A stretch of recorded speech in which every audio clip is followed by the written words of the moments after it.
Hello everybody, welcome back. Today as well we have got you another video. In this video I'll show you how you can scan Chase Zelle QR code. But before that, please do make sure to like our video, subscribe our channel, and yes, without any further delay, let's start.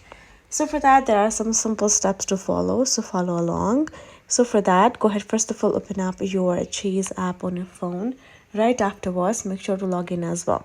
In the home section, this is how it's gonna appear, and has highlighted in the bottom section, tap on pay and transfer. Then from this interface, simply have to come up here and tap on this option of settings instead of see activity. Right afterwards, then choose this option of Zelle Settings. Then once you have done that, this is how the interface gonna pop up with the Zelle information and Zelle QR code. For a move over here, you have to simply tap on this Zelle QR code option.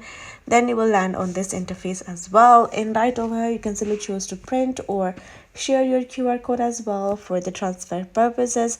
But if you would like to simply scan, then you can simply tap on this option of scan, switch to the left option scan, and then you will get your camera open. Go ahead, place a QR scan right over there, scan it, and now the details will be uploaded to your phone. Go ahead, enter the amount for the transaction purpose and transfer the money accordingly. So this is how you can do it. Hope this video was helpful to you all. Thank you so much for watching, and I'll see you guys in the next video.